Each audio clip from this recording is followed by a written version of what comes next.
Hello बच्चों इस video में हम क्लास 10th की प्रश्नावली 1.1 वास्तविक संख्याएं पढ़ने वाले हैं। तो बच्चों इस वीडियो में मैं आपको सबसे पहले इस चैप्टर के बेसिक आपको क्लियर कर दूं, उसके बाद आपको सवाल बहुत ही अच्छे से समझाऊंगा जिससे समझ में आए। तो आइए देखते हैं बेसिक चीज़ें हमें क्या क्या मालूम होनी चाहिए इस चैप्टर में, ताकि हमें चैप्टर पढ़ते समय किसी प्रकार की कोई दिक्कत ना हो। तो देखते हैं सबसे पहले क्या है वास्तविक संख्याएं। वास्तविक संख्याएं किसे कहते हैं? तो देखते हैं वे संख्याएं जिनका वर्ग करने पर धनात्मक मान या शून्य यानी शून्य प्राप्त हो उसे वास्तविक संख्या कहते हैं। आइए देखिए एग्जाम्पल के माध्यम समझते हैं। जैसे मान लीजिए कोई ये संख्या 1 है और उसका क्या करने पर, संख्या का वर्ग करने पर, इसका 1 का वर्ग करेंगे तो वह संख्या करने पर क्या धनात्मक, तो 1 का वर्ग किए तो क्या आया 1, ये तो प्लस में है, तो ये एक प्रकार से क्या हुई वास्तविक संख्या हुई। इसी प्रकार देखते हैं जैसे ये -2 है, कोई संख्या है, अब -2 का वर्ग किए, यहाँ क्या कह रहा है वर्ग करने पर, तो यहाँ वर्ग कर दिए तो क्या आया 4 आया। ये हमारी क्या है वास्तविक संख्या है, क्योंकि इसका मान क्या आया धनात्मक है। फिर देखते हैं मान लीजिए कोई संख्या -8 है और फिर उस 8 का वर्ग करने हैं, यहाँ क्या आएगा जिनका वर्ग करने पर, तो वर्ग करेंगे तो क्या आएगा 64, तो ये काहे में धनात्मक है। तो ये हमारी क्या हुई एक प्रकार से वास्तविक संख्या हुई। अब वास्तविक संख्या के बाद इसमें हम पढ़ेंगे दूसरा नंबर भाज्य तथा अभाज्य संख्याएं।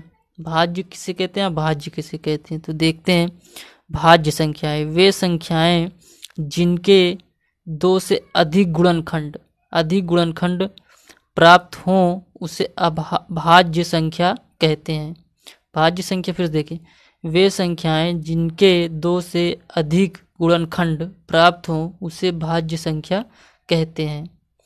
तो जैसे मान लीजिए कोई 4 क्या है भाज्य संख्या है, इसे कैसे पता होगा देखते हैं। तो 4 का गुणनखंड किए तो क्या आया, 4 का पहले 2 से किए तो 2 दूनी 4, तो फिर 2 का किए तो 2 से, फिर 1 का करे तो 1 से।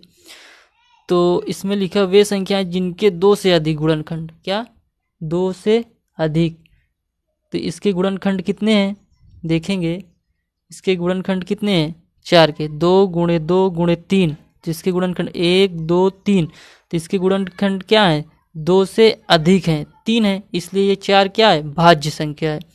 दूसरा एग्जाम्पल समझते हैं। देखिए जैसे मान लीजिए 6 है, अब 6 का मान लीजिए गुणनखंड किए तो 2 से 2 3 6, फिर 3 से कटे 3 एकम 3, फिर 3 से 3 एकम 3, 1 का करेंगे 1 एकम 1, तो क्या आया इसके किन के गुणनखंड है 1 2, यहाँ लिखा ना 1 2 3, तो इसके गुणनखंड क्या है 2 से अधिक हैं। जिनके गुणनखंड 2 से अधिक होते हैं वो क्या होते हैं भाज्य संख्याएं। अब देखिए तीसरा नंबर हम समझेंगे अभाज्य संख्याएं किसे कहते हैं। अभाज्य संख्याएं किसे कहते हैं? तो अभाज्य संख्याएं वे संख्याएं जिनके केवल 2 गुणनखंड होते हैं, क्या गुणनखंड होते हैं केवल 2 गुणनखंड प्राप्त हों उसे अभाज्य संख्या कहते हैं। तो आइए एग्जाम्पल के माध्यम से समझते हैं।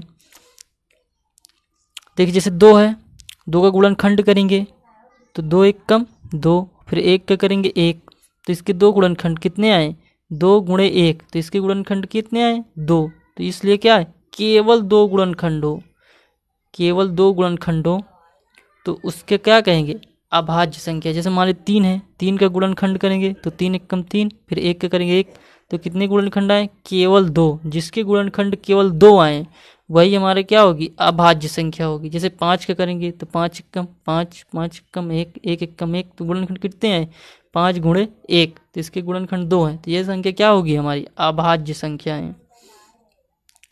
बच्चों हम इसमें पढ़ने वाले हैं आगे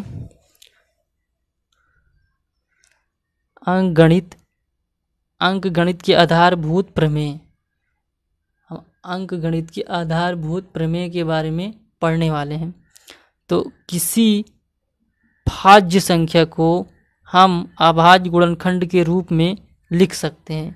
मान लीजिए कोई क्या कह रहा है, किसी भाज्य संख्या को हम अभाज्य गुणनखंड के रूप में लिख सकते हैं, उसे क्या कहते हैं, अंकगणित की आधारभूत प्रमेय। तो आइए देखते हैं, जैसे मान लीजिए 10 क्या है, 10 सबसे पहले भाज्य संख्या है, क्योंकि इसके 2 से अधिक गुणनखंड आएंगे। जैसे 2 का किए तो 2 पंचे 10, फिर 5 किए 5 एकम 5, 1 से किए तो 1 से। इसके गुणनखंड क्या है, 2 से अधिक है। कितने गुणनखंड है, 1 2 3, तो 1 गुणनखंड 2 गुणनखंड 3 गुणनखंड, तो क्या है, अभाज्य गुणनखंड है इसके। जैसे अभाज्य के रूप में लिखेंगे, जैसे 2 5 1। अब 2 का गुणनखंड करेंगे, अभाज्य गुणनखंड किस रूप में है, देखिए 2 को अगर मान लीजिए करते भी हैं तो 2 का गुणनखंड क्या आएगा, केवल 2 और 1, यानी अभाज्य गुणनखंड हुआ, यानी अभाज्य संख्याएं हुई।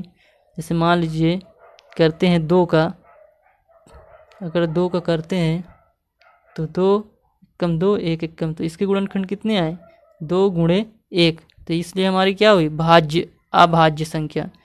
और इसी तरह मान लीजिए 18 18 क्या है, हमारी भाज्य की अभाज्य, तो 18 गुणनखंड क्या है, 2 से अधिक है, तो इसलिए क्या है, भाज्य है।